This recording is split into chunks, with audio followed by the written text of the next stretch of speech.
Good morning all. Today 28th October 2025. இது ஒரு educational video.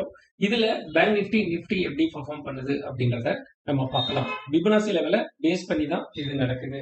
So Nifty side ஒரு line போட்டிருக்கோம், பேங்க் நிஃப்டி சைடு ஒரு மேஜிக் லைன் போட்டிருக்கோம். அந்த ரெண்டு லைனும் ஆட்டோமேட்டிக்கா பிக் பண்ணி நமக்கு பெர்ஃபார்ம் பண்ணி கொடுக்கும். ஸோ பேங்க் நிஃப்டியில ஒரு செல் சிக்னல் வந்திருக்கு, அது ஆட்டோமேட்டிக்கா நமக்கு ஒரு நல்ல ப்ராஃபிட்டா கொடுத்துருக்கு. 38% ரிவர்சல் பாயிண்ட், அங்கிருந்து ரிவர்சல் ஆகி மார்க்கெட் மேல் நோக்கி போகுது. ஸோ இப்போ இந்த R2 பிரேக் பண்ணா மட்டும்தான் கால் சைடு போகும், இல்லைன்னா போகாது. அதே மாதிரி நிஃப்டியும் சேம் பெர்ஃபார்ம் தான் பண்ணிருக்கு. அந்த லெவல் கொடுத்திருந்தோம், அங்கிருந்து இவ்வளவு தூரம் வந்துட்டு 38%ல இருந்து மார்க்கெட் மேல் நோக்கி போயிருக்கு.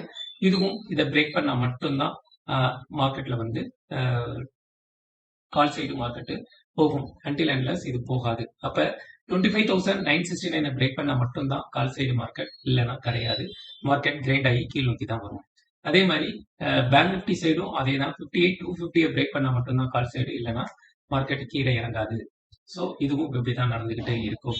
இந்த பிபனாசி லெவலை பேஸ் பண்ணி நம்ம ட்ரேட் எடுக்கிறப்ப எந்த சைடு போனாலும் நமக்கு பிரச்சனை இல்லை. நமக்கு ரோபோ வந்து ஆட்டோமேட்டிக்கா இந்தி மணியில ட்ரேட் எடுத்து நமக்கு பெர்ஃபார்ம் பண்ணி கொடுக்கும். ஸோ ஓவரால் இன்னைக்கு நம்ம என்ன பெர்ஃபார்ம் பண்ணியிருக்கோம் அப்படிங்கிறத நீங்களே பார்த்துக்கோங்க. ஸோ நாளைக்கு இன்னொரு ட்ரேடிங்ல மீன்ஸ் நாளைக்கு வந்து முகரத் டே ட்ரேடிங். ஸோ 1 hour நடக்கும். அது இல்லாம வெட்னஸ்டே வந்து என்ஐசி ஹாலிடே. ஸோ தர்ஸ்டே நம்ம எல்லாரும் மீட் பண்ணலாம் இன்னொரு நல்ல ட்ரேட்ல. Wish you happy Deepavali. Thank you all. Bye by.